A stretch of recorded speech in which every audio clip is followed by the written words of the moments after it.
जय हिंद दोस्तों, स्वागत है आपका हमारे YouTube चैनल क्यूरियस सेंटर पर। दोस्तों आज फिर से यूपी ट्रिपल एससी पीटी का दूसरा मॉडल पेपर लेकर आया हूं। इसके पहले मैंने मॉडल पेपर 1 आपको सॉल्व कराया था और वादा किया था कि आगे भी मॉडल पेपर आता रहेगा। तो दोस्तों आप सभी लोग जान रहे हैं यूपी ट्रिपल एससी के द्वारा पेट का जो एग्ज़ाम कराया जा रहा है ग्रुप सी की वैकेंसी के लिए कराया जा रहा है। ग्रुप सी की वैकेंसी में लेखपाल हो गया, वीडियो जूनियर असिस्टेंट क्लर्क, इन सभी परीक्षाओं का एक ही परीक्षा होगा। इसके बाद मेंस का एग्ज़ाम होगा। तो इस एग्ज़ाम का सिलेबस तो आप सभी लोग जान रहे हैं, 100 क्वेश्चन आएंगे 2 घंटे में और इसका सिलेबस काफ़ी ब्रॉड हो चुका है। तो मॉडल पेपर सॉल्व करना अति आवश्यक हो गया है। और आइए शुरू करते हैं दूसरा मॉडल पेपर। दोस्तों यहाँ पे पहला क्वेश्चन पूछा जा रहा है, मध्ययुगीन भारत में सर्वप्रथम रुपया नामक सिक्का किस शासक ने निर्गत किया था? तो दोस्तों इसका जो राइट आंसर है वो है option number D, Sher Shah Suri ही था जिसने रुपया का नामक सिक्का का सर्वप्रथम प्रयोग किया। अब उसके बाद देखें दूसरा क्वेश्चन, महमूद गजनवी का दरबारी इतिहासकार कौन था? तो दोस्तों इसका जो राइट आंसर है वो है ऑप्शन नंबर बी, उत्बी। उत्बी जो था महमूद गजनवी का दरबारी इतिहासकार था। और चंद्रवरदाई तो आप सभी लोग जान रहे हैं, ये पृथ्वीराज रासो के लेखक थे। और क्वेश्चन नंबर तीसरा जो है वो देख लीजिए, प्राचीन पतन पुहार किसके तट पर स्थित है? तो दोस्तों इसका जो राइट आंसर है वो है ऑप्शन नंबर बी, कावेरी नदी के तट पर प्राचीन पतन पुहार स्थित है। क्वेश्चन नंबर 4 देखा जाए, महावीर स्वामी को किस नदी के तट पर ज्ञानोदय प्राप्त हुआ? तो दोस्तों रिजुपालिका नदी के किनारे ही इनको ज्ञान की प्राप्ति हुई थी। तो इसका right answer option number D है। आगे देखें क्वेश्चन नंबर 5, राख का टीला निम्नलिखित में से किस नौपाषाणिक स्थल से संबंधित है? तो दोस्तों इसका जो राइट आंसर है वो है ऑप्शन नंबर बी, संगनकल्लू।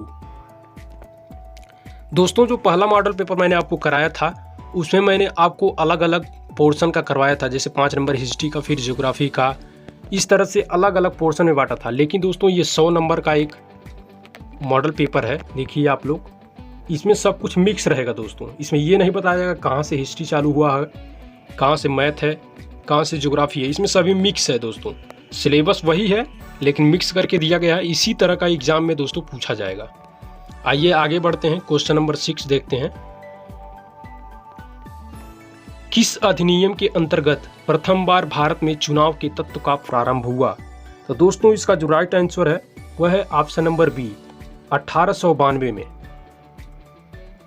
आगे देखते हैं क्वेश्चन नंबर 7, गांधी जी के नमक सत्याग्रह का एकमात्र उद्देश्य क्या था? तो दोस्तों इसका जो राइट आंसर है वह है ऑप्शन नंबर ए, नमक कानून को निरस्त करना था। दोस्तों अंग्रेजों द्वारा नमक पर टैक्स लगाया गया था, इसी को निरस्त करने के लिए गांधी जी ने सत्याग्रह आंदोलन कराया था। लेकिन कहीं न कहीं पूर्ण स्वराज की मांग भी उसमें छुपी हुई थी। लेकिन यहाँ पे पूछा जा रहा है एकमात्र उद्देश्य, तो इसका right answer option number A है। अब आइए आगे देखते हैं, इंडियन होम रूल सोसाइटी स्थापित हुई? तो दोस्तों इसका जो राइट आंसर हुआ है 1905 में, ऑप्शन नंबर डी। आप लोग सोच रहे हैं कि 1916 में होम रूल स्थापित हुआ था। तो दोस्तों 1916 में होम रूल स्थापित हुआ था, लेकिन होम रूल सोसाइटी अगर पूछेगा तो 1905, यानी ऑप्शन नंबर डी सही होगा। किस कांग्रेस अधिवेशन ने 1905 ईस्वी में बंगाल में स्वदेशी तथा बहिष्कार आंदोलन चलाने का समर्थन किया? तो दोस्तों इसका जो राइट आंसर वो है डी, बनारस में। 1905 का अधिवेशन हुआ था, बनारस में हुआ था। क्वेश्चन नंबर 10 देखा जाए, निम्नलिखित में से किसने लक्ष्मीबाई के पति की मृत्यु के उपरांत उसके दत्तक पुत्र को उत्तराधिकार से वंचित किया तथा बाद में राज्य को अपने कब्जे में कर लिया? दोस्तों इसका ऑप्शन यहाँ पे दिया हुआ है। तो देखिए 4 ऑप्शन दिया हुआ है, इसमें से जो राइट आंसर है दोस्तों वो है option number C, Lord Dalhousie. इसी की हड़प नीति बनाई गई थी, इसी के तहत उनके राज्य को अपने क्षेत्राधिकार में ले लिया था। अब दोस्तों क्वेश्चन नंबर 11 देखिए, बहुत ही अच्छा क्वेश्चन है। पूछा जा रहा है एशिया की सबसे लंबी नदी है? तो दोस्तों एशिया की सबसे लंबी नदी जो है वह है यांगसी, जो चीन में बहती है। तो इसका right answer option number C है। अगर भारत का पूछे सबसे लंबा नदी तो दोस्तों गंगा है। बृहत ज्वार आता है? दोस्तों ये ज्योग्राफी से क्वेश्चन पूछा गया है। पूछ रहा है बृहत ज्वार कब आता है। तो दोस्तों बृहत ज्वार जब सूर्य तथा चंद्रमा एक सीधी रेखा में होते हैं, यानी ऑप्शन नंबर ए। सूर्य और चंद्रमा, अगर यहाँ मान लीजिए सूर्य हो गया और यहाँ चंद्रमा हो गया, यहाँ पृथ्वी हो गया, अगर इस तरह से होंगे तो बृहत ज्वार आएगा। अगर यही दोस्तों इस तरह से बने, समकोण पे बने, यहाँ पे मान लीजिए सूर्य, ये पृथ्वी और यहाँ चंद्रमा है, समकोण बन रहा है दोस्तों, तो ये निम्न ज्वार आएगा।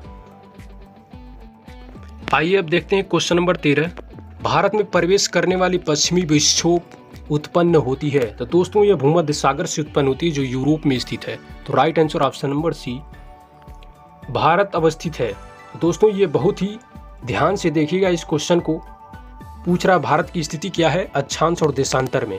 दोस्तों यहाँ पे आपको लग रहा होगा सब के सब सही है, लेकिन ध्यान पूर्वक देखिए। आप अगर ग्लोब देखेंगे इस तरह, पूरा ग्लोब, इसको 4 भाग में अगर बांटा जाए तो भारत की स्थिति दोस्तों यहाँ पे है, यहाँ पे।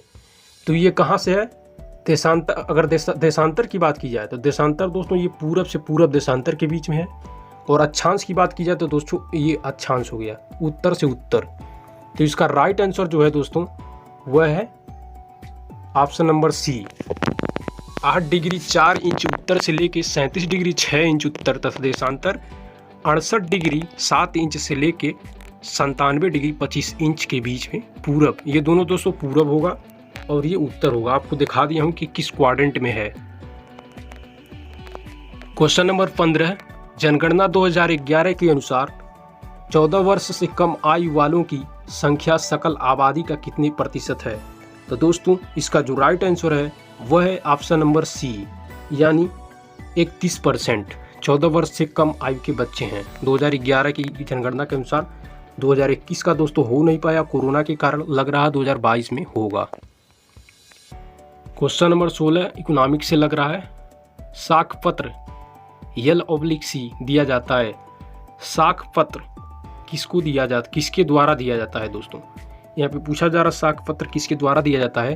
तो दोस्तों यह आयातकर्ता के द्वारा दिया जाता है। तो इसका right answer option number B, Uttar Pradesh Audyogik Vikas निगम स्थापित है। तो दोस्तों इसका जो राइट आंसर है वह है ऑप्शन नंबर ए, कानपुर में उत्तर प्रदेश औद्योगिक विकास निगम स्थापित है। क्वेश्चन नंबर 18, राष्ट्रीय नियोजन में रोलिंग प्लान की अवधारणा लागू हुई। तो दोस्तों यह किसके द्वारा लागू हुई यह पूछा जा रहा है। तो इसका जो राइट आंसर है दोस्तों वह है जनता सरकार के द्वारा। दोस्तों कांग्रेस सरकार बहुत दिनों तक थी, वह प्लानिंग कमीशन यानी पंचवर्षीय योजनाएं लागू करती थी, लेकिन बीच में मोरारजी देसाई के नेतृत्व में जब सरकार बनी जनता सरकार की, तो उन्होंने इसको निरस्त करके 3 साल के लिए रोलिंग प्लान चलाया। फिर बाद में कांग्रेस आई, फिर पंचवर्षीय योजना चलाई गई। क्वेश्चन नंबर 19 देखिए दोस्तों, निम्नलिखित में से किसको मुद्रा की पूर्ति का विस्तृत माप माना जाता है, यानी ब्रॉड मेजरमेंट। मनी का ब्रॉड मेजरमेंट कौन सा है। तो दोस्तों इसका जो राइट आंसर हुआ है ऑप्शन नंबर सी, M3। अगर नैरो पूछेगा तो M1, ब्रॉड पूछेगा तो M3। भारत का आर्थिक सर्वेक्षण संबंधित है। दोस्तों यहाँ पे पूछा जा रहा है भारत का आर्थिक सर्वेक्षण किससे संबंधित है, यानी कौन लॉन्च करता है, लागू करता है, मतलब कौन उसको बाहर मतलब बनाता है, समझिए एक तरह से। इसका राइट आंसर है वित्त मंत्रालय से। तो right answer option number C. Question number 21 देखिए, भारत में स्थापित स्थानीय शासन से संबंधित निम्नलिखित घटनाओं पर विचार कीजिए और उन्हें कालानुक्रमानुसार व्यवस्थित कीजिए। तो दोस्तों आप सभी लोग जान रहे हैं चारों समितियां जो बनाई गई थी वो स्थानीय शासन यानी पंचायतों से संबंधित थी। तो यहाँ पूछा जा रहा है उनका क्रम क्या है, क्रम के अनुसार दिखाना है कौन सा पहले हुआ था उसके बाद कौन सा हुआ था। तो दोस्तों इसका जो राइट आंसर है वो है ऑप्शन नंबर सी, ये वाला, यानी पहले अशोक मेहता समिति आई थी, उसके बाद GKV समिति, उसके बाद दोस्तों ML सिंघवी, उसके बाद PK थुंगल लास्ट में आई थी। तो इसका राइट आंसर ये है, ये इंपॉर्टेंट है दोस्तों। इसमें से एक आध क्वेश्चन इसमें से घुमा फिरा के पूछ सकता है। अगर 3 स्तरीय पूछे, 3 स्तरीय दोस्तों अशोक मेहता के द्वारा 3 स्तरीय की गई थी। और 4 स्तरीय पूछा जाए, 4 स्तरीय JKV राव के द्वारा किया गया था। ये भी इम्पोर्टेंट है। आप लोग जान रहे 3 स्तरीय पंचायत समिति होती है पंचायत का, जिला पंचायत, क्षेत्र पंचायत यानी बीडीसी जिसे कहते हैं, और ग्राम पंचायत। क्वेश्चन नंबर 22 देखिए, भारतीय संविधान में संशोधन के लिए विधेयक लाया जाता है। तो दोस्तों विधेयक जो है संशोधन का वो कहीं भी लाया जा सकता है, या तो राज्यसभा में या लोकसभा में। तो इसका right answer option number C. Question number 23 देखिए, भारत की संसदीय व्यवस्था में शून्यकाल कहाँ से लिया गया। तो दोस्तों इसका जो राइट आंसर है वह है ऑप्शन नंबर डी, क्योंकि शून्यकाल जो है इंडिया का खुद का अपना बनाया हुआ नवाचार है, यानी ये इंडिया में ही बना था। संविधान लागू हुआ तो नवाचार समझिए, नवाचार होता है मतलब खुद बनना, इनोवेशन जिसे कहते हैं इंग्लिश में। शून्यकाल जो है वो भारत में खुद बना था, वो कहीं से लिया नहीं गया था। तो इसका right answer option number D है। क्वेश्चन नंबर 24 देखा जाए, भारत में नागरिकता की निम्नलिखित विशेषताओं में से कौन सा सही है। तो दोस्तों नागरिकता जो है भारत की वो एकल नागरिकता है। आप ये नहीं कह सकते हैं कि मैं यूपी का रहने वाला हूँ, मैं बिहार का रहने वाला हूँ। आप ये कहेंगे मैं इंडिया का रहने वाला हूँ, मैं इंडियन हूँ। तो दोस्तों यहाँ राज्य की कोई नागरिकता नहीं मिलती है। जम्मू कश्मीर में पहले मिलती थी, लेकिन 370 हट जाने के बाद वहाँ भी खत्म हो चुकी है। तो इसका राइट आंसर है जो है वह है ऑप्शन नंबर सी, संपूर्ण भारत की एकल नागरिकता। क्वेश्चन नंबर 25 देखा जाए, संविधान सभा की प्रांतीय संविधान समिति का अध्यक्ष कौन था। तो दोस्तों इसका जो राइट आंसर है वो ऑप्शन नंबर डी है, सरदार वल्लभ भाई पटेल थे। दोस्तों संविधान जब बन रहा था तो उसको कई समितियों में बांटा गया था, छोटा छोटा काम सबको सौंपा गया था। तो जो प्रांतीय संविधान समिति था उसका अध्यक्ष सरदार वल्लभ भाई पटेल थे। हमारे शरीर में रक्तदाब होता है। तो दोस्तों इसका जो राइट आंसर है वो आप देखिए रक्तदाब। तो रक्तदाब जो है दोस्तों वो वायुमंडलीय दाब से अधिक होता है। तो इसका right answer option number B है। क्वेश्चन नंबर 27 देखा जाए दोस्तों, जीव विज्ञान नाम दिया गया था, किसके द्वारा जीव विज्ञान दिया गया। दोस्तों ये लैमार्क के द्वारा जीव विज्ञान नाम दिया गया था। लेकिन अगर जीव विज्ञान का पिता पूछा जाए तो अरस्तु इसका राइट आंसर होगा। क्वेश्चन नंबर 28, प्रकृति में सर्वाधिक प्रचुरता से पाए जाने वाला कार्बनिक यौगिक है। तो दोस्तों इसका जो राइट आंसर है वह है ऑप्शन नंबर डी, यानी सेलुलोज। सेलुलोज ही ऐसा प्राकृतिक तत्व है जिसमें सर्वाधिक कार्बनिक यौगिक होते हैं। फोटोवोल्टीय सेल संबंधित है। तो दोस्तों फोटोवोल्टीय सेल जो है सोलर लाइट से संबंधित है।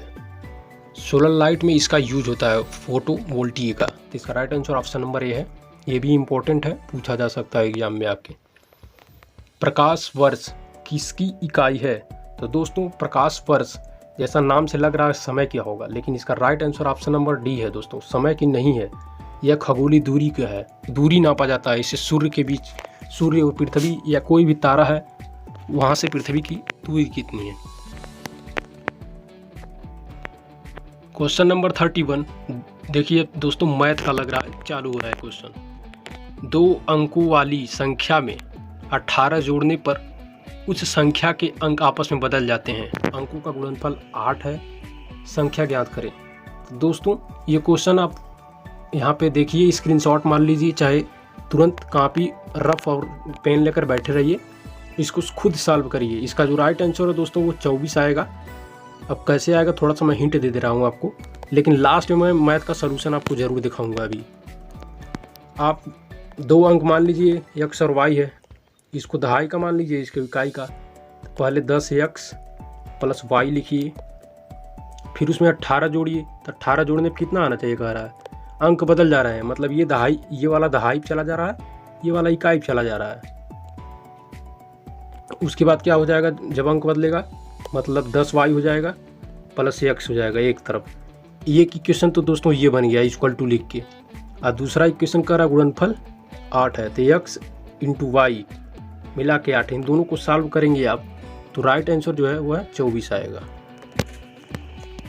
अब क्वेश्चन नंबर 32 देखिए, एक कस्बे की 5% जनसंख्या की किसी महामारी में मृत्यु हो जाती है और बची जनसंख्या में से 8% घबरा कर कस्बे को छोड़कर चले गए। यदि कस्बे की कुल जनसंख्या अभी 88,274 है। तो शुरुआत में कस्बे की कुल जनसंख्या कितनी थी?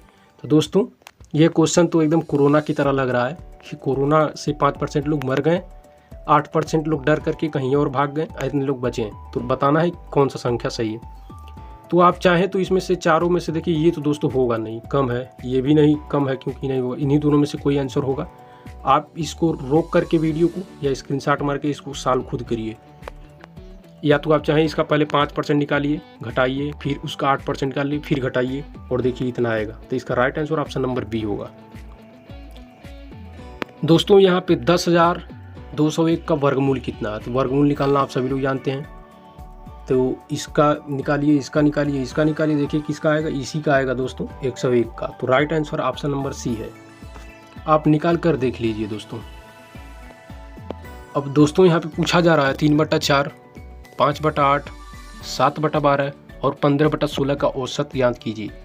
तो औसत निकालना है तो आप सभी लोग जान रहे हैं 3/4 को जोड़ा जाए प्लस 7/12 को जोड़ा जाए प्लस 5/8 भी बचा हुआ है, इसको भी जोड़िए, 15/16 को जोड़िए। इन सबको जोड़ने के बाद 4 संख्या 4 से डिवाइड कर दीजिए। तो इसका जो राइट आंसर आएगा दोस्तों वह आएगा ऑप्शन नंबर ए। निकाल कर देखिए दोस्तों, औसत वही होता है, सबको जोड़कर जितना संख्या उसे डिवाइड कर दीजिए। निम्नलिखित में से कौन सा विकल्प सही है? तो दोस्तों इसको आप एक्सपेंड करके मल्टीप्लाई करके लिखेंगे तो आप देखेंगे यही आएगा आंसर। तो इसका right answer option number D है, गुणा करके देख लीजिए। अब यहाँ पे पूछा जा रहा है गोदान किसकी रचना है? तो दोस्तों गोदान जो है मुंशी प्रेमचंद की रचना है। तो राइट आंसर ऑप्शन नंबर ए। बहुत दिनों बाद दिखना का अर्थ के लिए मुहावरा है। तो दोस्तों बहुत दिनों बाद दिखना आप सभी लोग सुने होंगे, क्या भाई ईद का चांद हो गए हो, ऐसा बहुत सारे दोस्त आपको कहते होंगे। तो right answer option number C है।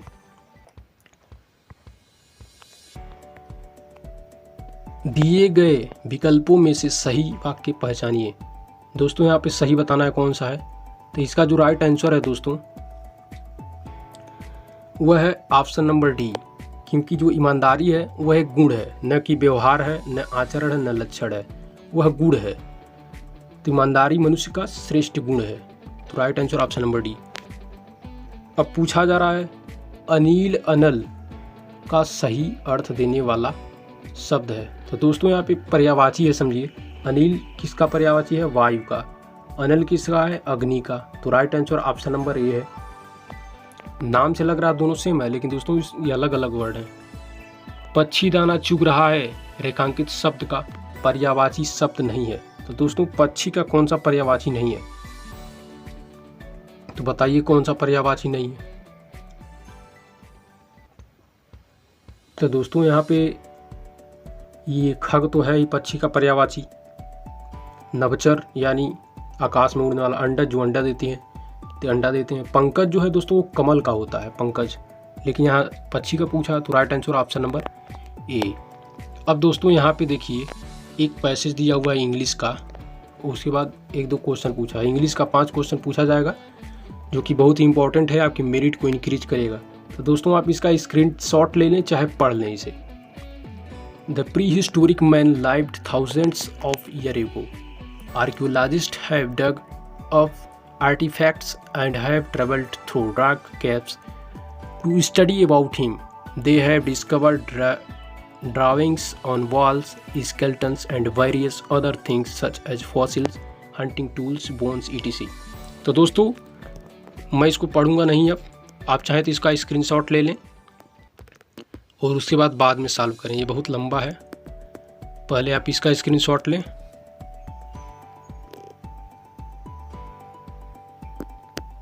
स्क्रीनशॉट लीजिए इसका, फिर इसका लीजिए, फिर इसका लीजिए, 3 स्क्रीनशॉट लीजिए। यहाँ पे क्वेश्चन पूछ रहा है। क्वेश्चन देखिए, ज़्यादा क्वेश्चन नहीं पूछेगा इससे, 1 ही 2 क्वेश्चन पूछेगा क्योंकि ग्रामर भी आएगा।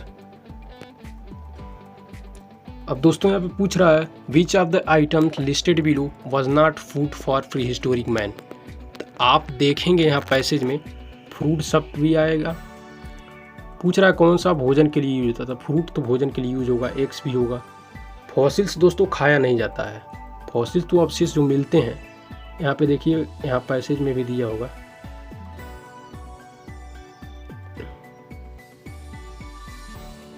फॉसिल्स देखिए यहाँ, फॉसिल्स तो दोस्तों खन के जो निकाला जाता है वो होता है। आप इसको पढ़ेंगे तो देखेंगे, पाएंगे आप कि इसका right answer option number A है। क्वेश्चन नंबर 42 देखिए, sentence is divided into 4 parts A, B, C and D, point out the part that has an error. 4 वाक्य दिए हैं, इसमें से बताना है कौन सा गलत है।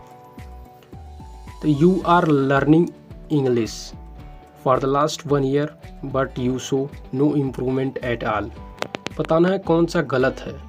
तो दोस्तों इसमें से जो गलती मुझे दिख रहा है वो है यू आर लर्निंग इंग्लिश। अब देखिए 43, डॉग इज़ फेथफुल एनिमल। तो ए तो भराएगा नहीं, एन भी नहीं लगेगा, 1 भी नहीं लगेगा, बचा द लगेगा। The dog is faithful animal. Transform the following sentence into a direct sentence. दोस्तों यहाँ इनडायरेक्ट में दिया है एक सेंटेंस, ये सेंटेंस है I asked Sheila if I might know her father. ये दोस्तों पहले से ही नरेशन बन चुका है इसका, आपको बताना है कि पहले ये कौन सा वाक्य था, यानी इसका डायरेक्ट बताना है। तो इसका जो राइट आंसर है वह है आप दोस्तों ऑप्शन नंबर ए, यानी I said to Sheila may I know your father. टू तो दोस्तों जरूर लगेगा क्योंकि यहाँ पे ऑब्जेक्ट भी दिया है। Direction out of the 4 alternative suggested select one which best express the same sentence in active or passive voice. The waiter filled the glasses with water. दोस्तों यहाँ पे एक्टिव वॉइस पैसिव वॉइस जो भी दिया है बताना है। अगर ये पैसिव वॉइस दिया है तो इसका एक्टिव वॉइस बताना है, अगर एक्टिव वॉइस दिया है तो इसका पैसिव वॉइस बताना है। तो दोस्तों ये एक्टिव वॉइस दिया है, इसका पैसिव वॉइस आपको बताना है क्या होगा। तो देखिए इसमें से जो ऑप्शन आएगा उसमें से ऑप्शन नंबर बी सही होगा। The glasses were filled with water by the waiter. अब दोस्तों देखिए ये तो एक रीजनिंग का क्वेश्चन आ रहा है, बहुत सिंपल सा है। 1 मार्च 2020 को कौन सा दिन था? 46। क्वेश्चन यही है कि कौन सा दिन था। तो दोस्तों आज जो भी दिन हो, जो डेट हो, उससे 1 मार्च 2020 पीछे कैलकुलेट कर लीजिए। ये सिंपल सा है। इस तो रविवार था, आप कैलकुलेट करके देख लीजिए।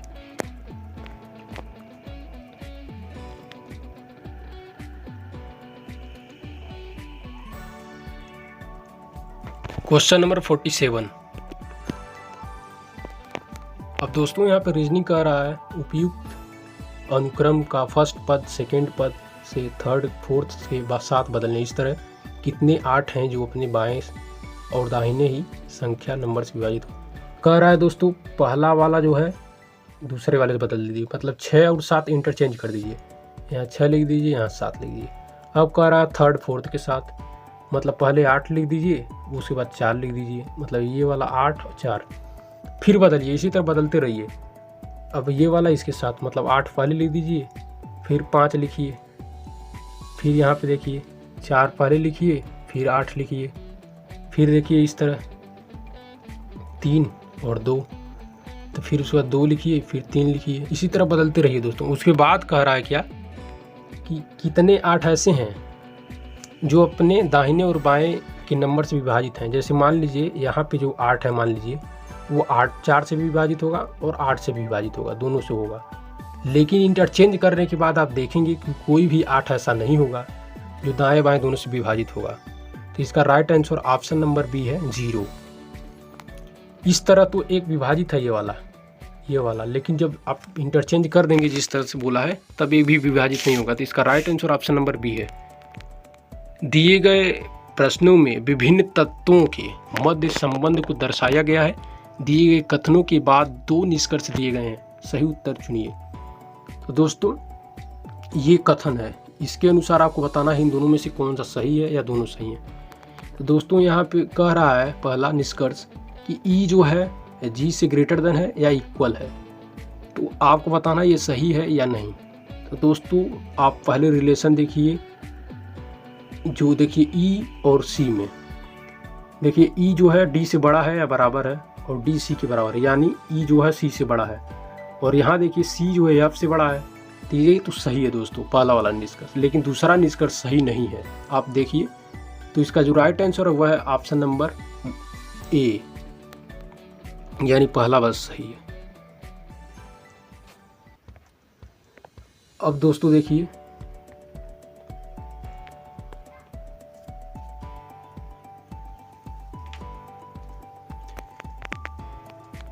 NAAC समिति ने सरकार द्वारा अच्छी बुनियादी सुविधाएं और शिक्षकों की भर्ती को मंजूरी देने के बावजूद गुणवत्ता वाली शिक्षा को लागू करने में विफलता के लिए सरकारी कॉलेजों की आलोचना की थी।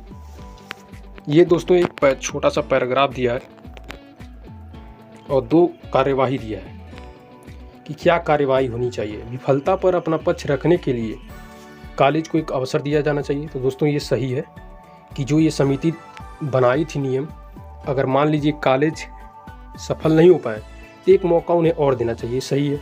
दूसरा देखिए, कॉलेज को शिक्षा के उद्देश्य को लागू करने और शिक्षा की गुणवत्ता में सुधार करने के लिए कहा जाना चाहिए। दोस्तों ये भी सही है, शिक्षा की गुणवत्ता को सुधार करने के लिए NSA जो ये समिति है इसको कहना चाहिए कॉलेजों को कि सुधारे। तो दोनों सही हैं। तो इसका right answer option number A है। 1 और 2 दोनों सशक्त है। अब देखिए दोस्तों, यहाँ पे पूछ रहा है यदि किसी कोड भाषा में एक्सट्रेनेट को इस संख्या में कोडबद्ध किया जाता है और टेक्नोलॉजी को इसमें, तो बताइए टॉलरेंस को कैसे लिखा जाएगा। तो दोस्तों आप यहाँ से खोजिए टी देखिए कहाँ पे है, टी यहाँ पे है। तो इसका लास्ट में क्या लिखा, 4, यानी 4 से शुरुआत होगा, तो सब में 4 है। फिर उसके बाद देखिए दोस्तों ओ को यहाँ पे देखिए क्या लिखा है, यहाँ पे क्या लिखा है, 8 लिखा है, 5 लिखा है दोस्तों, 5, तो 5 होगा। आप इस तरह से देखेंगे तो आप पाएंगे कि इसका जो राइट आंसर होगा दोस्तों वह होगा ऑप्शन नंबर सी, यानी option number C right answer. आप देख लीजिएगा यहाँ से खोज करके। अब दोस्तों क्वेश्चन नंबर 51, मधुशाला किनकी कृति है। तो दोस्तों हरिवंश राय बच्चन जो अमिताभ बच्चन के पिताजी थे, जानते हैं आप, बहुत बड़े साहित्यकार थे, तो उन्हीं की रचना है। मधुशाला, मधुबाला, इस तरह की रचना उनकी थी जो बहुत प्रसिद्ध है। उस्ताद जाकिर हुसैन का संबंध संगीत के किस वाद्य से है। तो दोस्तों इसका जो राइट आंसर वो है option number B, Zakir Hussain का संबंध तबला से है, तबला वादक थे। भूक्षरण किसके द्वारा रोका जाता है। भूक्षरण दोस्तों जब बरसात होता है मिट्टी बह जाती है, जिसे अपर्दन भी कहते हैं। तो ये दोस्तों वन रोपण यानी वृक्ष ज़्यादा से ज़्यादा लगाए जाए तभी रोका जा सकता है। आर्थिक सर्वेक्षण किसके द्वारा प्रस्तुत किया जाता है। तो दोस्तों ये पहले ही बता चुका हूँ, वित्त मंत्रालय के द्वारा आर्थिक सर्वेक्षण यानी इकोनॉमिक सर्वे की पुस्तक हर वर्ष प्रकाशित की जाती है। और इसमें दोस्तों पिछले साल की कितना प्रगति हुई है और बजट के बारे में पूरा विश्लेषण होता है। पिछले साल के बजट के एक दो दिन पहले इसको प्रस्तुत किया जाता है। दोस्तों यहाँ पूछा जा रहा है पणजी किस भारतीय राज्य की राजधानी है। तो गोवा की, आप सभी लोग जानते हैं गोवा की राजधानी पणजी है। और इसी तरह छत्तीसगढ़ का पूछा जाए तो छत्तीसगढ़ का रायपुर, झारखंड का पूछा जाए झारखंड का रांची, हिमाचल प्रदेश का पूछा जाए शिमला। आपको सभी राज्यों की राजधानियों, सभी राज्यों केंद्र शासित प्रदेशों की राजधानियाँ याद रहना चाहिए मुजबानी, क्योंकि एक आध क्वेश्चन इससे पूछा जा सकता है। माले किसकी राजधानी है। तो दोस्तों मालदीव जो हमारा पड़ोसी देश है, श्रीलंका के नीचे स्थित है, उसकी राजधानी है। क्वेश्चन नंबर 57 देखिए, भारत में राष्ट्रपति अपना कार्यकाल पूरा होने से पहले अपना त्याग पत्र किसको सौंपता है। तो दोस्तों उपराष्ट्रपति को त्याग पत्र सौंपता है। और अगर ये पूछे शपथ कौन दिलाता है तो मुख्य न्यायाधीश दिलाते हैं, चीफ जस्टिस ऑफ इंडिया। अगर उपराष्ट्रपति पूछे किसको त्याग पत्र देता है तो वो राष्ट्रपति को देता है। ये दोनों लोग आपस में, ये इनको त्याग पत्र देते हैं, ये इनको त्याग पत्र देते हैं। तो ये भी आप इम्पोर्टेंट है, ध्यान से देखिएगा। खजुराहो समूह के प्रसिद्ध स्मारक किस राज्य में स्थित हैं। तो दोस्तों ये मध्य प्रदेश में स्थित हैं खजुराहो के प्रसिद्ध स्मारक। अब देखिए दोस्तों यहाँ करंट अफेयर का क्वेश्चन लग रहा है। भारत मध्य एशिया वार्ता की दूसरी बैठक के संदर्भ में निम्नलिखित कथनों पर विचार कीजिए, बताइए कौन सा सत्य है इसमें से। तो दोस्तों इस बैठक में भारत, कजाकिस्तान, तुर्कमेनिस्तान, उज्बेकिस्तान ने हिस्सा लिया, तो राइट आंसर है। यह भारत मध्य एशिया की वार्ता की पहली बैठक थी। तो दोस्तों यहाँ पहली लिखा है या दूसरी लिखा है, तो ये तो गलत है क्योंकि दूसरी बार था, पहले ही वाक्य में एक क्वेश्चन में लिख दिया है। वित्त मंत्री सीतारमण ने भारत का प्रतिनिधित्व किया। तो दोस्तों इसका जो राइट आंसर है वो है ऑप्शन नंबर ए। ये भी गलत है दोस्तों, इन्होंने नहीं किया था। विदेश मंत्री एस जयशंकर ने हाल ही में आयोजित अफगानिस्तान सम्मेलन 2020 में भाग लिया। यह सम्मेलन आयोजित किया गया था, तो दोस्तों ये जो है जिनेवा में आयोजित किया गया था। तो इसका right answer option number B है।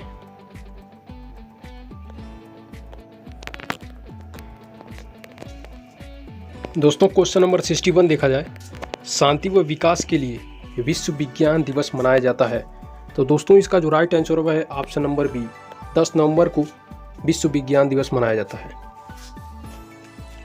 क्वेश्चन नंबर 62, विश्व एड्स दिवस कब मनाया जाता है? तो दोस्तों 1 दिसंबर को मनाया जाता है। और एक और इम्पोर्टेंट चीज़ है दोस्तों, अभी हाल ही में हुआ है विश्व योगा दिवस। योगा दिवस कब मनाया जाता है? तो आप सभी लोग जानते होंगे, अभी जल्दी मनाया गया है 21 जून को। ये पूछा जा सकता है एग्जाम में कि अभी हाल ही में करंट अफेयर का भी क्वेश्चन है और कई एग्जामों में पूछा जा चुका है। क्वेश्चन नंबर 63 देखा जाए, देश का ऐतिहासिक विश्व भारती विश्वविद्यालय का हाल ही में शताब्दी समारोह मनाया गया था। इस विश्वविद्यालय के संदर्भ में निम्नलिखित में से कौन सा कथन सत्य है? तो दोस्तों इनमें से बताना है कि कौन सा सत्य है। तो विश्व भारती की स्थापना वायसराय लॉर्ड इरविन ने की थी। तो दोस्तों ये तो गलत है, लॉर्ड इरविन ने नहीं की थी।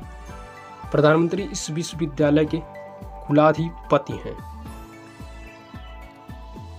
तो दोस्तों ये सही है, पीएम जो हैं वो कुलाधिपति होते हैं। संसद के अधिनियम से इसे केंद्रीय विश्वविद्यालय और राष्ट्रीय महत्व का संस्थान घोषित किया गया, ये भी सही है। तो इसका right answer option number B है। क्वेश्चन एक बार फिर से देख लीजिए, क्वेश्चन नंबर 64 यानी 64, प्रत्येक वर्ष 16 दिसंबर को पूरे देश में विजय दिवस मनाया जाता है। तो दोस्तों पूछा जा रहा है विजय दिवस क्यों मनाया जाता है? तो 16 दिसंबर को आप लोग जान रहे हैं 1971 में भारत और पाक के बीच लड़ाई हुई थी और बांग्लादेश का जन्म हुआ था। ये भी करंट अफेयर का है, अभी पिछली बार ही मनाया गया है विजय दिवस। तो इसका right answer option number C है। और दोस्तों 25 दिसंबर को बांग्लादेश आज़ाद हुआ था। अभी प्रधानमंत्री गए भी थे वहाँ पे बांग्लादेश। ये करंट अफेयर का भी है।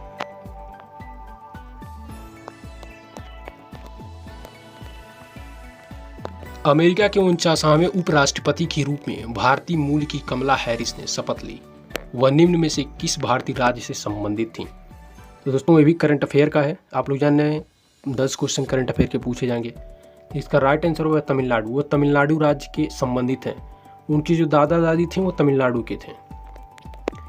और ये पूछा जा सकता है, अभी हाल ही में जनवरी में चुनाव हुए थे अमेरिका में राष्ट्रपति के। जो बाइडन नए राष्ट्रपति बने हैं, डोनाल्ड ट्रंप पहले थे। तो ये भी याद रखिए ये आप लोग। कमला हैरिस इंडिया से संबंध रखती थी, इसलिए पूछा जा सकता है इससे संबंधित। 66 क्वेश्चन देखिए, भारत हाल ही में जिबूती आचार संहिता में बतौर पर्यवेक्षक शामिल हुआ। यह संहिता संबंधित है। तो दोस्तों जिबूती संहिता जो है पूछा जा रहा है किससे संबंधित है? तो दोस्तों ये हिंद महासागर क्षेत्र में समुद्री चोरी को रोकने से संबंधित। दोस्तों आपको जानना है चीन जो है समुद्र से मछलियों को बहुत ज़्यादा मात्रा में उत्पादन करता है। तो ये एक तरह से चोरी माना जाएगा, क्योंकि उस पर अधिकार सबका होता है। कोई एक देश अगर उसके संसाधनों का ज़्यादा प्रयोग करेगा तो नुकसान उसका सबको होगा, लेकिन लाभ उसी को सिर्फ होगा। तो जिबूती आचार संहिता जो है हिंद महासागर क्षेत्र में समुद्री चोरी से संबंधित है। भारत पर्यवेक्षक के रूप में शामिल हुआ था। क्वेश्चन नंबर 67, सुभाष चंद्र बोस आपदा प्रबंधन पुरस्कार 2021 में संस्थागत श्रेणी के पुरस्कार के लिए चुना गया है। तो दोस्तों इसका जो राइट आंसर है वह है ऑप्शन नंबर सी, सतत पर्यावरण एवं पारिस्थितिकी विकास सोसाइटी को। इसी को सुभाष चंद्र बोस आपदा प्रबंधन पुरस्कार 2021 प्रदान किया जाएगा। ऑक्सफोर्ड लैंग्वेज ने 2020 के वर्ष का हिंदी शब्द क्या नामित किया है? दोस्तों आत्मनिर्भर। यह शब्द इतनी बार प्रयोग किया गया लॉकडाउन के समय से लेकर अभी तक प्रधानमंत्री ने इसका पहले प्रचार कर दिया कि आत्मनिर्भर भारत बनाया जाए, योजना भी चलाई गई आत्मनिर्भर भारत। तब से ये शब्द इतना बार यूज हो गया कि ऑक्सफोर्ड विश्वविद्यालय हर वर्ष हर लैंग्वेज का एक वर्ड जो है बहुत फेमस होता है, उसको मतलब बताता है। तो आत्मनिर्भर भारत, आत्मनिर्भर जो शब्द है हिंदी का, ये 2020 में ऑक्सफोर्ड लैंग्वेजेस का हिस्सा था। क्वेश्चन नंबर 69 देखिए, भारतीय संविधान का कौन सा अनुच्छेद राष्ट्रीय अनुसूचित जाति आयोग से संबंधित है? दोस्तों इसका जो राइट आंसर है वो है option number B 338। Option number B 338 है दोस्तों। और मौलिक अधिकार के जो अनुच्छेद है दोस्तों 12 से लेकर के 35 तक, ये तो आपको मुजबानी याद होनी चाहिए। और सभी अनुच्छेद के भाग किससे संबंधित है, मैंने एक वीडियो भी बनाया है संविधान के बारे में, आप चाहें तो हमारे YouTube चैनल जो है वहाँ पे जाएं और वीडियो को खोज करके देख लें कि कौन सा भाग किससे संबंधित है। और हमारे YouTube चैनल को सब्सक्राइब करना ना भूलें दोस्तों, क्योंकि ये मेहनत आपके लिए ही की जा रही है। और व्यूज़ भी बहुत कम हो रहा है, 100 के नीचे ही व्यूज़ हो रहा है दोस्तों। अभी नया YouTube चैनल है, आप लोग इसको प्रमोट करिए ताकि अच्छे से अच्छा वीडियो आपको प्रोवाइड कर सकें। और PT का एग्ज़ाम आप सभी लोग जाने पहली बार हो रहा है। मेरा पूरा प्रयास है, अगर 10 बच्चे ही 10 दोस्त सफल होते हैं तो बहुत ज़्यादा है। आइए क्वेश्चन नंबर 70 देखा जाए। सेरावीक वैश्विक ऊर्जा एवं पर्यावरण नेतृत्व पुरस्कार से सम्मानित किए गए हैं। क्वेश्चन नंबर 70 देखिए दोस्तों, इसका जो राइट आंसर है वह है ऑप्शन नंबर ए नरेंद्र मोदी। सेरावीक वैश्विक ऊर्जा एवं पर्यावरण नेतृत्व पुरस्कार इनको प्रदान किया गया। अब देखिए दोस्तों, यहाँ पे हिंदी क्वेश्चन पूछा जा रहा है। हिंदी के आपको पता है 5 व्याकरण से पूरे आएंगे 5 नंबर के, और 10 नंबर के 2 गद्यांश रहेंगे दोस्तों। तो ये पहला गद्यांश मैं पढ़ दे रहा हूँ, हिंदी का है, कम समय में पढ़ दूंगा, आप लोग ध्यान से सुनिएगा और आप खुद भी पढ़िए। सर्दियों के दिन थे, एक बालक सुबह के समय अकेला स्कूल जा रहा था। रास्ते में एक स्टेशन था, वह रेल की पटरी के पास से गुजर रहा था कि अचानक उसकी नज़र रेल की पटरी पर गई। वह उखड़ी हुई थी। बालक ने घड़ी देखी, गाड़ी आने वाली थी। उसने सोचा कि अगर गाड़ी इस पटरी पर से गुजरेगी तो इसका भयंकर परिणाम हो सकता है। अभी वह इससे आगे सोच भी नहीं पाया था कि गाड़ी की सीट ही सुनाई दी। बस फिर क्या था, बालक के सामने एक ही लक्ष्य था, मुसाफिरों की जान बचाना। देखते ही देखते इंजन दिखाई देने लगा। बालक कूदकर दोनों पटरियों के बीच खड़ा हो गया, अपनी कमीज हिलाने लगा। ड्राइवर की नज़र उस पर बालक पर पड़ गई। उसने ब्रेक लगा दी, लेकिन गाड़ी बिल्कुल बालक के पास आकर रुकी। ड्राइवर ने क्रोध से पूछा, क्या तुम्हें अपनी जान की कोई परवाह नहीं? गाड़ी क्यों रोकी? बालक ने रेल की उखड़ी पटरी दिखाई और कहा, अगर मैं ऐसा न करता तो सैकड़ों लोगों की जान चली जाती। अब दोस्तों 2 पैसे जाएंगे। ये पहला क्वेश्चन मैंने पढ़ा, इसे 5 क्वेश्चन देखिए पूछा जा रहा है। क्वेश्चन नंबर 71 देखिए, बच्चे की कमीज हिलाना व्यक्त करता है कि बच्चा क्यों कमीज हिला रहा था। तो दोस्तों ये उसकी सूझबूझ को व्यक्त करता है। तो right answer option number A है। बेवकूफ़ी तो हो ही नहीं सकता, असावधानी भी नहीं है, शरारत भी नहीं। तो इसका right answer option number A है। रेल ड्राइवर को क्रोध क्यों आया? तो दोस्तों रेल ड्राइवर को क्रोध इसलिए आया था कि बच्चे की ज़िंदगी का सवाल था। बच्चा बीच में खड़ा हो गया था, अगर वो गाड़ी नहीं रोकता तो उसको मार देता, चला जाता रौंद कर। तो बच्चे की ज़िंदगी का सवाल था, इसलिए उसे क्रोध आया। इसीलिए उसने देखिए यहाँ पर पूछा भी है, क्या तुम्हें अपनी जान की कोई परवाह नहीं? देखिए तो इसका right answer option number B है। टूटी पटरी को देखकर ड्राइवर के मन में बच्चे के प्रति क्या आया? तो दोस्तों क्रोध तो आएगा नहीं, अब दुख भी नहीं होगा, निंदा भी नहीं होगी, शाबाशी देने का भाव जरूर आएगा। तो right answer option number C है। लोगों की जान बचाने का कार्य बच्चे के किस गुण को व्यक्त करते हैं? तो दोस्तों ये परहित, जो दूसरे का हित समझते हैं, क्योंकि उसमें तो दूसरे का हित था। तो right answer option number D है। बच्चे ने घड़ी क्यों देखी? तो घड़ी इसलिए देखा था दोस्तों क्योंकि रेल आने का समय हो रहा था। तो घड़ी देखा, समझ गया कि रेल आने वाली है, इसलिए बचाया। अब दूसरा गद्यांश आप लोग देखिए। भारत ने स्वाधीनता प्राप्त करने के बाद अनेक क्षेत्रों में महत्वपूर्ण उपलब्धियां प्राप्त की है। जब हम स्वतंत्र हुए थे तो उस समय हमारी स्थिति अच्छी न थी। सरकारी प्रयासों से काफ़ी सुधार हुआ, परंतु अभी भी एक क्षेत्र ऐसा है जिसमें हम अभी तक कुछ विशेष नहीं कर पाए। खेलों दोस्तों आप इसको पढ़ते रहिए, पढ़ लीजिए। यहाँ भी थोड़ा सा पैराग्राफ है, स्क्रीनशॉट मार लीजिए या पढ़ लीजिए। दोस्तों अपनी प्रतिष्ठा खो चुका था खेलों के गिरते स्तर के लिए, आप इसको दोस्तों पढ़ लीजिए पूरा। पढ़ने के बाद आप यहाँ पैसेज चालू करिए। मैं इसको पढ़ चुका हूँ पहले, आप वीडियो को रोक करके पढ़ लीजिए। दोस्तों यहाँ वीडियो रोकिए ऐसे।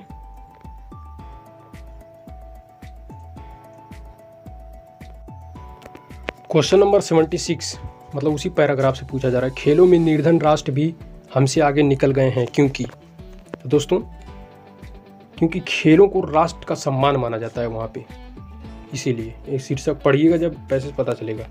गद्यांश का उपयुक्त शीर्षक, तो शीर्षक दोस्तों यहाँ पे जो दिया जाएगा वह है खेलों का गिरता स्तर। Right answer option number B. खेलों के गिरते स्तर का कारण नहीं है। दोस्तों यहाँ पूछा जा रहा है कौन सा कारण नहीं है। तो दोषपूर्ण नीतियाँ, तो ये तो हो सकता है। संघों की गुटबाजी, गुटबाजी से मतलब ये है दोस्तों जो कोच होते हैं वो गुटबाजी कर लेते हैं। जो ईमानदार लड़का रहेगा, मान लीजिए गरीब है, पैसा नहीं दिया जाता, तो उस पर ध्यान नहीं देंगे, वो दूसरे अपने किसी चहेते को भर लेंगे और उसी का सिलेक्शन आगे के लिए करते रहेंगे, उसी का नाम भेजेंगे। तो ये गुटबाजी होती है इंडिया में ज़्यादा।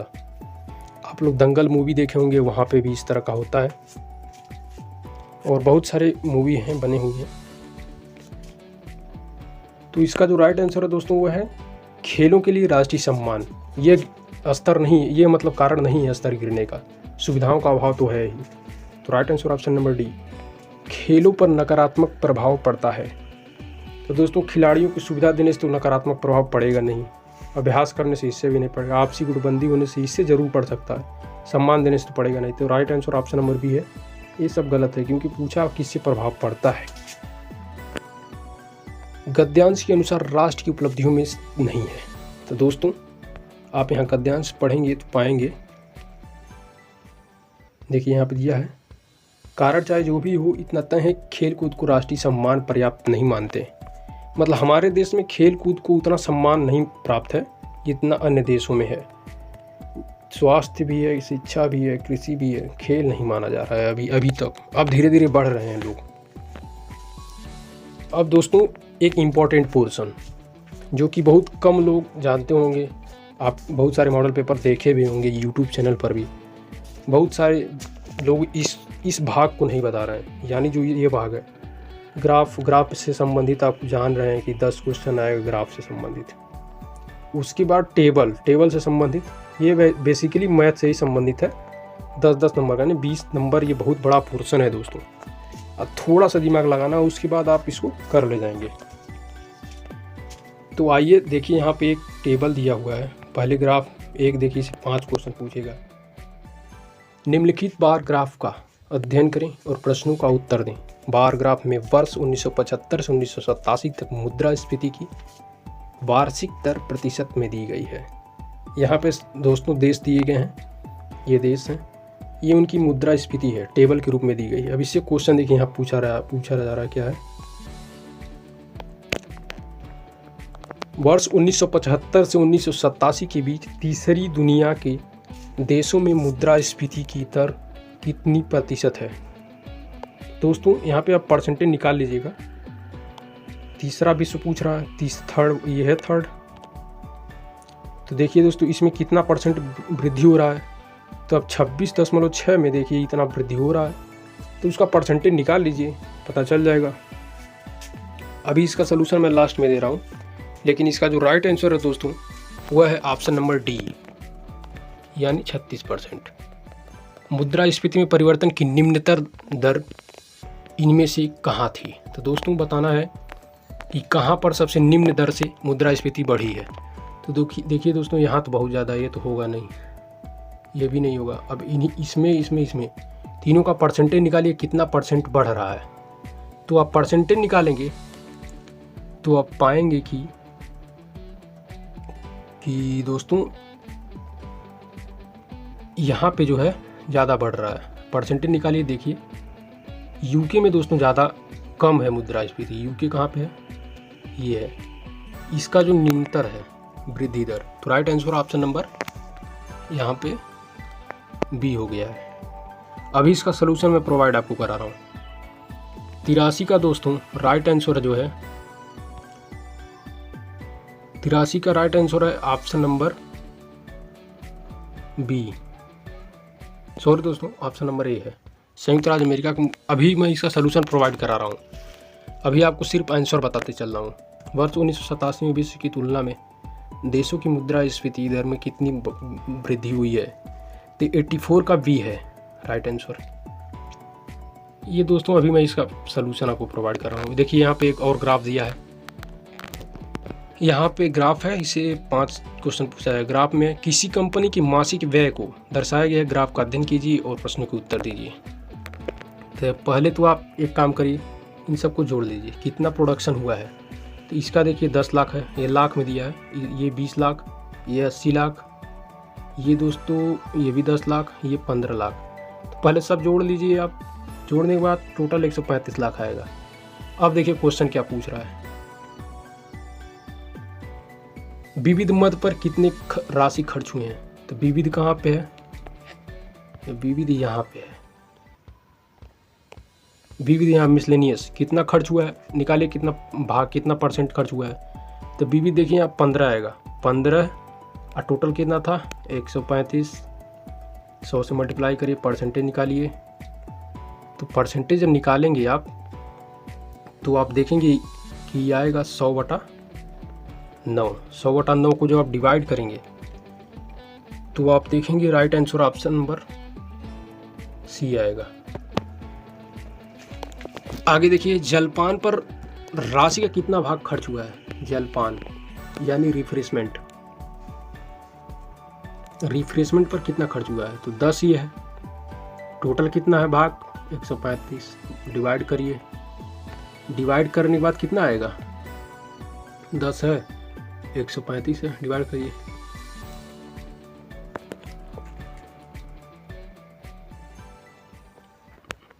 दो बटा 27 भाग, तो right answer option number B. अब देखिए कंपनी का कुल मासिक व्यय कितना है? कंपनी का कुल मासिक व्यय कुल कितना है वो तो आपको पहले ही बता चुका हूँ कि कुल कितना है, कितना आया था total 135 lakh. Right answer option number C है। 89 देखिए मासिक आधार पर परिवहन और कर्मचारियों के वेतन के बीच अनुपात। परिवहन और कर्मचारियों के वेतन, परिवहन और कर्मचारियों के बीच का वेतन पूछा है। तो यहाँ परिवहन देखिए ट्रांसपोर्ट में कितना है 20 है, और उसके बाद कर्मचारियों का वेतन 80 है। तो पहले क्या पूछा है? परिवहन, परिवहन पे कितना था 20 था, कर्मचारियों पे कितना था 80 था। 80 करिए, डिवाइड करिए, 14 आएगा। राइट आंसर ऑप्शन नंबर ए हो जाएगा। पूछ रहा है यातायात पर कितनी राशि खर्च हुई है? यातायात पे आप देख लीजिए, यह है ट्रांसपोर्ट मतलब 20 है, 20/135 टोटल है, भाग निकाल लीजिए, जितना आएगा वो राइट आंसर आ जाएगा। तो राइट आंसर क्या आएगा दोस्तों इसका? 90 का जो राइट आंसर है वो है दोस्तों बी, यानी 4/27। अब ये था दोस्तों 2 ग्राफ। अब ग्राफ में टेबल भी पूछ सकता है, बार डायग्राम हो गया, पाई चार्ट हो गया, लाइन डायग्राम, इस तरह से पूछे जा सकते हैं। अब 2 टेबल देगा आप, ये दोस्तों बहुत ही इंपॉर्टेंट है। 20 नंबर आपको मिल जाएगा, थोड़ा सा दिमाग लगाना है, 20 नंबर आपके मिलेंगे और फुल में फुल मिलेंगे। अगर आप मैथमेटिक्स पढ़े हैं 10th तक तो सब लोग पढ़ते हैं, 12th तक तो आप आराम से कर ले जाएंगे इन सबको। यहाँ पे दिया गया है दोस्तों 3 वर्ष के दौरान 5 अलग अलग कॉलेजों के उत्तीर्ण विद्यार्थियों के प्रतिशत को दर्शाया दिया है। यह दिया है कि प्रत्येक कॉलेज में हर वर्ष 200 विद्यार्थी बैठे हैं, 200 विद्यार्थी। दोस्तों यहाँ टेबल में देखिए आप दिया हुआ है 200 लड़के हर वर्ष बैठ रहे हैं, और यहाँ परसेंटेज दिया हुआ है कि कितने परसेंट बच्चे जो हैं पास हो रहे हैं।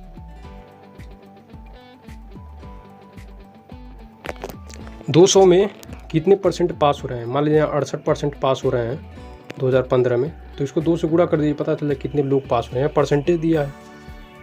अब इससे क्वेश्चन पूछ रहा है, ये कॉलेज है दोस्तों, कॉलेज है और ये वर्ष है, मतलब कॉलेज ए में 2015 में इतना परसेंट, 2016 में इतना। अब क्वेश्चन देखिए, निम्न में से किस कॉलेज के उत्तीर्ण छात्रों का औसत पिछले 3 वर्षों में कम रहा है? सबसे कम कहाँ पे पास हुए हैं?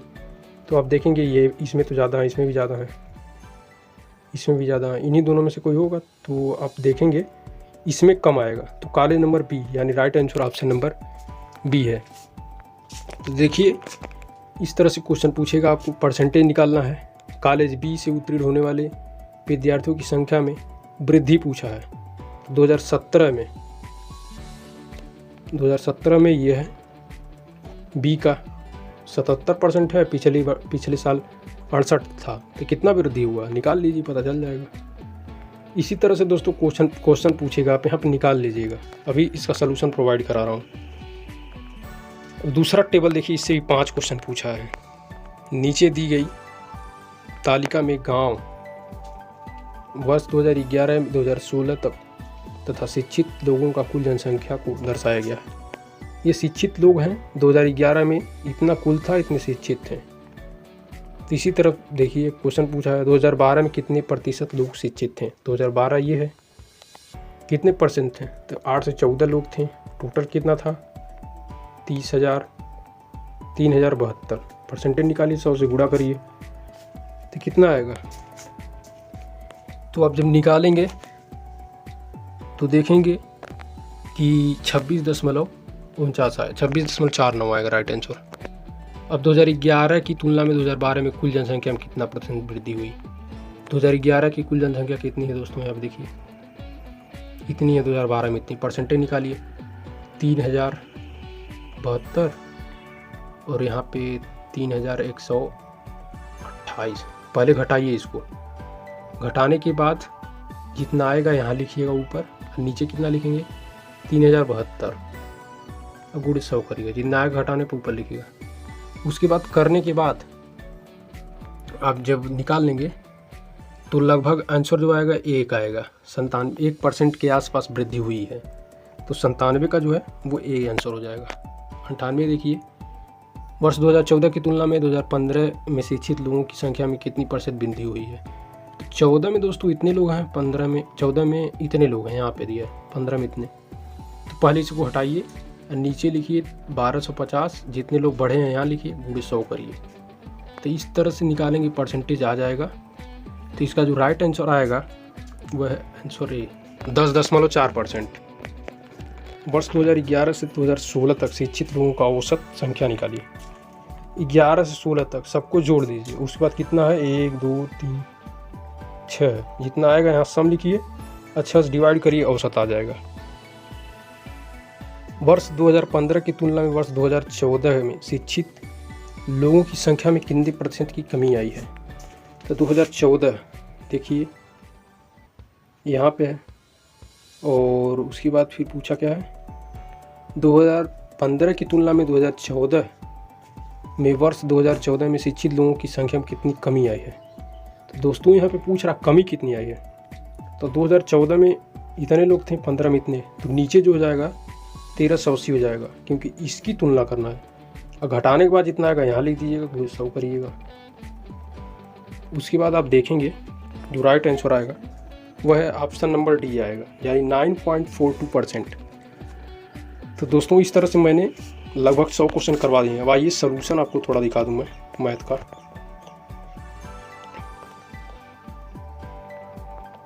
यहाँ से है दोस्तों सलूशन। क्वेश्चन का स्क्रीनशॉट ले लिए होंगे आप लोग, मान रहा हूँ मैं। यहाँ देखिए क्वेश्चन का सलूशन, ये तो आपको बता चुका था। ये देखिए इस तरह से, ये तो आप कर ले जाएंगे। ये भी देखिए, ये भी कर ले जाएंगे आप लोग। जो दिखाना है दोस्तों वो टेबल का आपको दिखाना है। यहाँ देखिए दोस्तों टेबल का 90 से है ना, 80 से है। आप इसका स्क्रीनशॉट लेकर उसके बाद लगाते रहिए। यहाँ देखिए पहले वाले का ये है सलूशन, देखिए किस तरह से लगाया है। आप इसका स्क्रीनशॉट लेते जाइए और लगा के आप मिला लीजिएगा, मैच कर लीजिएगा, देख लीजिए किस तरह से होगा। स्क्रीनशॉट ले लीजिए, चाहे उस क्वेश्चन को नोट करके उसके बाद यहाँ पर आइए। देखिए ये 84 का है, फिर उसके बाद 84 के बाद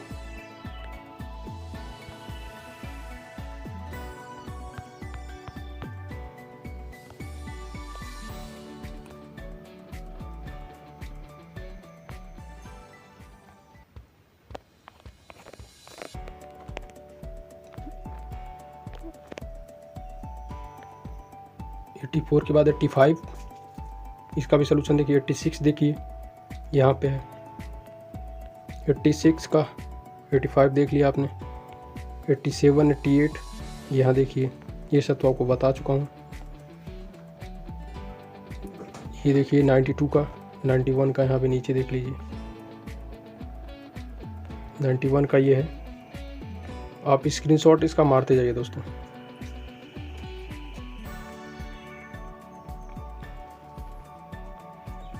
नाइन्टी थ्री का, 94 का, फिर उसके बाद नीचे जाएंगे आप, 97 का है, 98 का है, और यहाँ 99, 100। इस तरह से सारे सलूशन देखिए। आप पहले क्वेश्चन के स्क्रीनशॉट ले लीजिए या नोट कर लीजिए कॉपी से, उसके बाद यहाँ पर आइए, देखकर मैच करके लगा लीजिए। तो इस तरह से दोस्तों मैंने आपका 100 क्वेश्चन करवा दिया है। जो एग्ज़ाम होगा 2 घंटे में 100 क्वेश्चन आएगा। इसका सिलेबस आपको एक बार फिर से दिखा दे रहा हूँ, बहुत ही ब्रॉड सिलेबस है। ये है दोस्तों सिलेबस इसका, देखिए आप।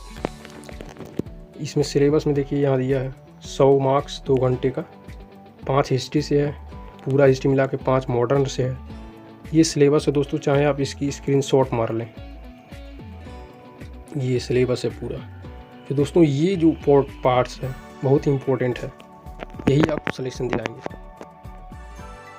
तो दोस्तों इसी तरह का आगे भी आपको प्रोवाइड कराया जाएगा मॉडल पेपर। हमारे यूट्यूब चैनल को सब्सक्राइब ज़रूर करें, बेल आइकन को भी दबाएं ताकि लेटेस्ट अपडेट आपको मिलता रहे। अपने दोस्तों को भी शेयर करिए, लाइक करिए और ज़्यादा से ज़्यादा सब्सक्राइब करिए ताकि और भी वीडियो आपके लिए प्रोवाइड करा सकें। और दोस्तों बहुत सारे लोग पूछ रहे थे कौन कौन सा इसमें पोस्ट है।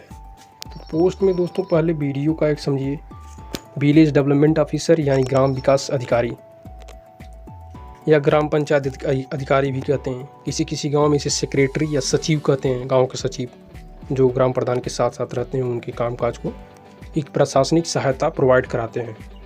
उसके बाद दोस्तों एक होते हैं लेखपाल, आप सभी लोग जाने लेखपाल होते हैं। लेखपाल में भी 2 हैं, राजस्व और चकबंदी। तो यहाँ पर राजस्व का मुझे लग रहा 8000 वैकेंसी है, आगे निकाली जाएगी जब ये पीटी हो जाएगा, जितने लोग क्वालिफाई रहेंगे मेरिट बनाया जाएगा तो उसके अनुसार बैठाया जाएगा वीडियो में, लेखपाल में। और जूनियर कलर का भी होता है, अपर डिवीज़न कलर का भी होता है, यूडीसी एलडीसी, जूनियर असिस्टेंट है। कई पोस्ट हैं दोस्तों, वो आगे UP-SSC के द्वारा नोटिफिकेशन जारी करके बताया जाएगा कि कौन कौन सा पोस्ट है ग्रुप सी का। जितनी भी गवर्नमेंट उत्तर प्रदेश गवर्नमेंट के द्वारा है सारी इसी के थ्रू होंगी ग्रुप सी की। और इसको क्वालिफाई करना बहुत ज़रूरी है, जो इसको क्वालिफाई करेगा वही आगे के एग्ज़ाम में बैठ सकेगा। बहुत सारे बच्चे पूछ रहे थे SSC मांगेगा कि नहीं। तो जी हाँ दोस्तों, SSC अभी नहीं मांगा है, ये तो आप सभी लोग जान रहे हैं, फॉर्म भर दिए हैं। लेकिन आगे जब इसका रिजल्ट आ जाएगा, हो सकता है जब लेखपाल के लिए सिलेक्शन मान लीजिए आपका हो गया, उसके बाद कहे कि लेखपाल के लिए वही अप्लाई करेगा जो पीटी क्वालिफाई किया हो और साथ ही साथ उसके पास SSC का सर्टिफिकेट भी हो, तब मांग सकता है। तो रिस्क मत लीजिए, आप लोग चाहें SSC का फॉर्म भर दीजिए। SSC का फॉर्म नाइलिट का वेबसाइट है, वहाँ से जाके भर लीजिए। 590 रुपये लगेंगे सबके लिए, जनरल OBC सबके लिए, SC ST कोई भी हो। 590 रुपये में फॉर्म भरिए। उसका एग्ज़ाम दोस्तों 1 महीने गैप करके होता है। अगर आज आप भर दे रहे हैं, आज या कल में, तो सितंबर में एग्ज़ाम हो जाएगा, अगस्त सितंबर में, इस तरह से एग्ज़ाम हो जाएगा उसका। हर महीने भराता है फॉर्म, कभी भी भर दीजिए। 1.5 महीने बाद एग्ज़ाम, 2 महीने बाद एग्ज़ाम होता है, एग्ज़ाम दे दीजिए, सर्टिफिकेट ले लीजिए, रिस्क मत लीजिए। तो बहुत बहुत धन्यवाद आपका। आप हमारे यूट्यूब चैनल क्यूरियस सेंटर को सब्सक्राइब करना ना भूलें। अपने दोस्तों को भी शेयर करें, क्योंकि सब्सक्राइबर ज़्यादा बढ़ेंगे तभी आगे वीडियो बन पाएगा। और पीटी का मॉडल पेपर मैं आपके लिए लाता रहूँगा। तो चलते हैं दोस्तों, नमस्कार, जय हिंद।